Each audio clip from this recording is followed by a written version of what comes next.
Yo, my peoples, what's up? Welcome back to Shelf Stories, channel that tells tales from games, books, and life. I'm your host, Jason. Thank you so much for stopping by for this very quick reflection in the good trouble mode, something about culture. I am out, and it is currently snowing here in beautiful West Hartford, where I live, out on a ramble. And I like this snow. It's temperate, it won't stick, makes things look kind of nice, and so it has me in a really good mood. So I was on my ramble and I had a thought, wrote the thought in my diary, and I put the thought on Twitter, shared it out, got some interesting, engagement. And so I want to put that version of the thought on this video and continue to hear from people, see what people think. And of course, it's about racism. I know. I got a comment a little while ago. It's like, isn't it so exhausting to be so woke? And if you've seen some of my other videos, you know what I think about that word, woke. Work and get out of here. But no, it is not, because, it's humans interacting. And I love humans, and I love the challenge of trying to help us interact better. So that sustains me, that fuels me. It's not it's not just being negative, calling things out. It's like everything I do in good trouble. It's in the spirit of education and compassion. So I'm going to keep going, people. Sorry if you don't like it. In this particular reflection, it's about the definition of racism, the basic definition of racism, which I truly feel goes super wrong in most of the conversations that I'm seeing here in board gaming and in the larger culture, in larger media that I consume. And I'll get to that in a little bit. This idea that racism is hatred. A personal, emotional hatred. I hate somebody else for the color, skin, or for the culture, whatever it is. You're doing evil, the world is better without them. I hate them. Racist. That's a racist kind of thing. That's not what I'm talking about when I call something out as racist. It's like, yeah, I guess there's a part of it that's about hatred, but it's like the tippy top 5% of what I'm talking about. Under that, tip of the iceberg is an entire thing that is more deeper truth of what I'm talking about. It's not about hatred. I want to shift that paradigm. It's about loss aversion. Most of the people who I encounter that do quote unquote racisms do so not out of a sense of hatred, but out of a sense of loss aversion. They have stuff and they interpret what is being said or done, calls for representation, negatively and threateningly to what they have. What do they have? I talk about, the nice white moderate middle or whatever, and the things that the moderate middle has are status, property, and comfort. When someone feels those things are being threatened, then there's going to be a response, sometimes aggressive and angry, judgmental. And the racism part of it is when that judgment is quick and in response to just any old thing that somebody's saying or any, POC using their voice. Sometimes it's so bad that's like, just showing up can trigger a racist response. But the idea being, the thing I want to focus on is the loss aversion, the sense of threat that is animating all this stuff. So use a personal example. I can only, only with authority speak about my own experience. I put out a lot of culture videos, and the haters, so to speak, come in 3 different flavors, basically. I get criticized for being divisive, disrupting comfort. I get criticized for wanting to take people's games away, canceling them, and, having less games, property. And, or that I'm trying to tear down white people. I hate white people, and I want, to flip the status hierarchy. Status. I am interpreted as wanting to injure those things, and therefore I get that response just by doing what I do. And I don't do any of those things, to be clear. I don't want any of those things. I try very hard to, tune down that response, but that people's interpretation, quick interpretations of what I'm about, that's where the racisms come from. And I want to be super clear because I'm not calling anybody racist. I've never called anybody racist, and I will continue to not do so. The entire time I've been doing this stuff in board gaming, I have not called one person racist, and that will continue. It's not about a person. It's not about their inner feelings. I can't do anything with that.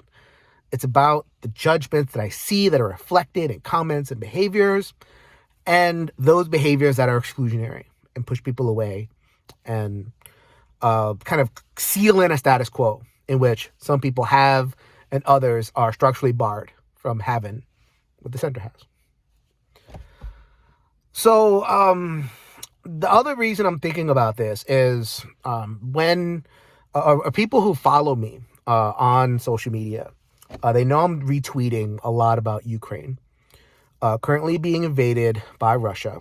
A very, very unfortunate situation. Millions of people, losing their homes and being driven from their homes. Thousands dying. It's just awful. And solidarity with the Ukrainian people.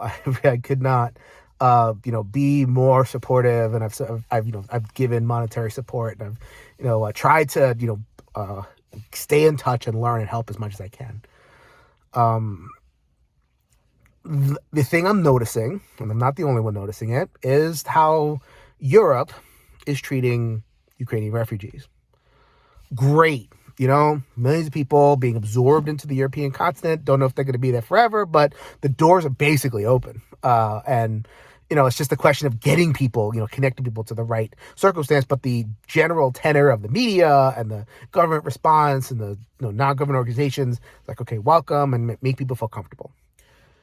It stands out because the refugees from other countries that are war-torn, Syria, Afghanistan, Yemen, a lot of different places, are not being welcomed nearly as with those open arms. It's like, oh, well, we don't have enough resources and blah, blah, blah. But we can't let them in. And them being with a capital T. And that goes to the definition of racist that I'm talking about, because there is this instinct to want to call that racist, and then there's the backlash. Well, there's not, Europeans don't hate anybody, and how could you accuse people of being hating anybody? And it's like, oh, wrong paradigm, people. Shift the paradigm a little bit. It's not about hating. It's about loss aversion. In this particular case, you let a lot of people into a country, then it's like, okay, is the country going to change? Am I going to lose? Is the culture going to change? Am I going to lose my status? Am I going to, is life going to be different? I'm going to have less than I did before. That's human. And there's a judgment that Ukrainians, largely white, not all, but largely, will come in and assimilate, and things won't change that much. Europe will basically look the same, even with a million plus Ukrainians floating around different countries. That judgment is not true when it comes to brown folks. And that hits home for me. Brown. And I know that if I didn't have an American accent, if I didn't have, other privileges, if I was in a different situation in my life and born in a different place, that would be me on the outs. Judged that allowing me in somehow threatens the order. Am I going to accuse the person who's not letting me in of hating me? I don't know. But I can say, having experienced it in my own ways and having observed the situation, that there is judgment being placed on people of a different skin color. A quick judgment based on fear of loss. That's what the race is that I want to talk about. And so, how do I link those two, right? Like, why am I thinking about Ukrainians and Europeans and all kind of stuff? I'm not Ukrainian. I'm not European. I'm not, there's so many different countries, and, I'm not an expert in any of this stuff.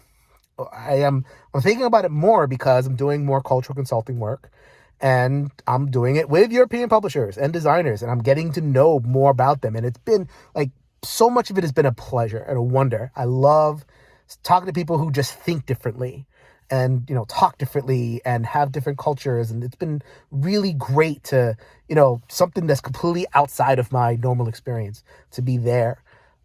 I have to say, along with that it's been interesting to see the cultural blind spots that generate some of these, unfortunate themes of games. Like, there are cultural blind spots. There's a little bit of a cultural chauvinism. And, the culture works a certain way. There's the comfort of the status quo. They have their status, they have their property, whatever it is. And, a similar resistance to change is playing out when I'm offering my own thing in my own little corner of the world. And then, you have this whole seemingly different thing of, a lot of brown people at the border trying to come in and not being allowed to come in, not being allowed to, assimilate and possibly change the culture. It's being interpreted threateningly. That threatening interpretation that has the impact of denying, people representation and denying people basic resources. That's what I'm talking about. That's racism. Am I accusing somebody of being hateful? No. The reason I'm emphasizing this so much is because I want to invite folks who I say are doing like a racism, making a problematic game, engaging in a problematic practice, saying a thing. Like, I'm inviting people to reconsider whatever judgment they're making. Are they making a judgment? Are they engaging in some kind of behavior? Like, you can change that. I want to give people the tools to be able to change that, to give people the grace to say, well, is that your threat that is kicked up? Well, there's no threat here. At least for me. I want a multicultural, society. I don't want hierarchy in terms of race. I want everybody to, get there. We're not there. We have work to do. But I want us to get there. So there's no threat. And what I don't want to take games away. I want more games. I want to be divisive and uncomfortable, but for the sake of getting to that better place where we can all be comfortable. All that stuff. So inviting people to tune down their threat. When they hear what I got to say, or when someone else presents themselves and their authentic selves and they need stuff and everything, it's not a threat. That's the paradigm shift that I'm hoping to articulate. Don't know if I explained it great, but this is like my 8th take of this video, and I'm just going to leave it there. So paradigm shift. That's the main thesis of the video. Paradigm shift. Away from hatred, towards loss aversion, and fear not. Let's tune down that loss aversion, and let's get it together. If you can change your mind, you can change the world. So until next time, everybody.